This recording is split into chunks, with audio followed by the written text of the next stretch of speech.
उदाहरण के रूप में नेहरू जी ने स्वयं इस जम्मू कश्मीर की समस्या को उलझाया। 370 चलो सबको कर देते हैं हम तो। हाँ चलिए।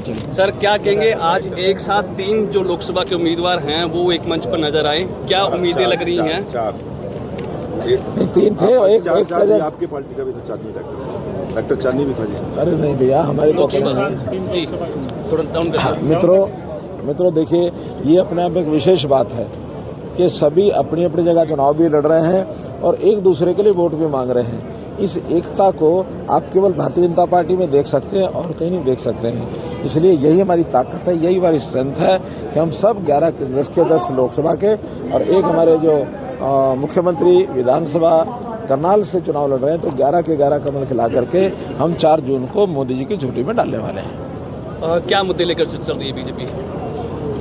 देखिए, सुशासन के नाते या मोदी जी के जो 10 साल की अचीवमेंट्स हैं, वो सब कांग्रेस की 55-60 साल की जो अचीवमेंट्स हैं उन पर भारी पड़ रही हैं। बल्कि 55-60 साल में जो कांग्रेस ने जिस प्रकार की समस्याओं को उलझाया है, उन समस्याओं को सुलझाने का काम भी भारतीय जनता पार्टी कर रही है। उदाहरण के रूप में नेहरू जी ने स्वयं इस जम्मू कश्मीर की समस्या को उलझाया। 370 जो लागू की गई, केवल उनके ही कहने पर लागू की गई। इसको हटाने के लिए हम वर्षों से संघर्ष कर रहे थे, लेकिन मोदी जी, अमित शाह जी की जोड़ी ने 370 को समाप्त करके जम्मू कश्मीर को इस देश का एक अभिन्न अंग बनाया। एक बहुत बड़ी अचीवमेंट है, कहने को बड़ी सामान्य लगती होगी, लेकिन देश के नाते बहुत बड़ी है। अब मोदी जी की सरकार में जो एक नक्सलाइट का गलियारा बना हुआ था, यानी अगर आप देखें तो बिहार, छत्तीसगढ़, झारखंड, महाराष्ट्र, मध्य प्रदेश, ये सब क्षेत्रों के अंदर बीच बीच में गलियारा, आने दो भाई जरा थोड़ा आगे,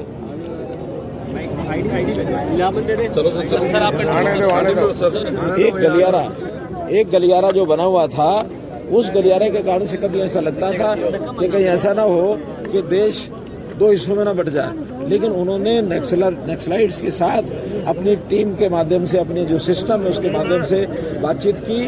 आज मैं कह सकता हूँ कि सभी जो नक्सलाइट्स हैं उन्होंने सरेंडर करना शुरू कर दिया, और सरेंडर करने के साथ आज देश, उसकी एकता मजबूत हुई है। नॉर्थ ईस्ट के प्रांत जिसको मैं कह सकता हूँ, जिसमें नागालैंड है, मणिपुर है, मेघालय है, मिजोरम है, आसाम है, वहाँ के लोग तो अपने आप को इंडियन कहने में भी संकोच करते थे। आज सब लोग देशभक्ति का पाठ पढ़ करके और आज वो भारत की मुख्यधारा में आ गए हैं। वहाँ बहुत पूरा विकास भी हो रहा है। मोदी जी, अमित शाह जी बार बार वहाँ जा रहे हैं, और तो और आधे से ज़्यादा प्रांतों में भारतीय जनता पार्टी की या तो सरकार बनी है या फिर वहाँ आज भी मजबूत विपक्ष में हम बैठे हैं। तो देश की एकता अखंडता एक बहुत बड़ा विषय है। मनोहर जी, आप भांजे के लिए तीसरी बार सिरसा आए हैं, क्या मैसेज देंगे?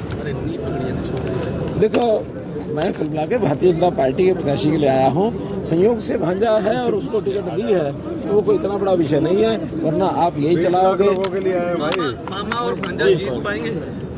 मामा और भांजा दोनों हमारे 10 के 10 लोग जीतेंगे लोकसभा में, और मुख्यमंत्री हमारे विधानसभा जीतेंगे। मैंने पहले ही कहा, 11 की 11 सीटों पर कमल खिला के मोदी जी की सर, देखने में आता है कि मामा भांजा की बनती नहीं है, लेकिन यहाँ खूब बन रही है।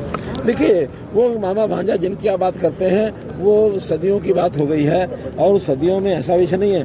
मामा भांजा का प्यार भी बहुत होता है जब होता है, ठीक है ना। इस प्यार के नाते से निर्दलीय विधायक बीजेपी का साथ छोड़ चुके हैं, कांग्रेस को समर्थन दे चुके हैं। अब जो राज्यपाल को भी लिखा गया है, खासकर दुष्यंत चौटाला और कांग्रेस की तरफ से लिखा गया है कि विपक्षी पार्टियां हैं, उनको जो चीज़ें लिखनी है लिखें, उसमें असर नहीं पड़ता है, क्योंकि उनका जो गणित है 30 और 3 जमा 33 करते हैं।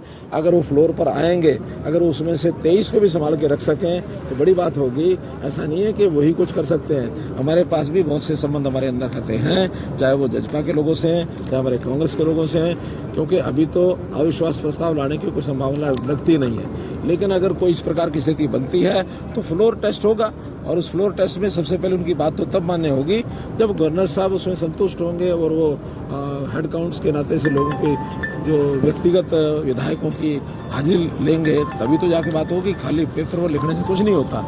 इसलिए ये गवर्नर साहब पर निर्भर करता है, स्पीकर साहब पर निर्भर करता है कि आगे कार्रवाई क्या करें। सर, जेजेपी के कई विधायकों ने बीजेपी को समर्थन दिया है, अलग अलग लोकसभा दिया है। मैं यही तो कह रहा हूँ कि वो केवल 30 जमा 3 का गणित ना सोचें, दूसरे गणित पे जो बन रहे हैं उनका विचार करेंगे तो ध्यान में आएगा। उनकी हिम्मत ही नहीं है कि इस बात को आगे बढ़ा सकें। Thank you. धन्यवाद।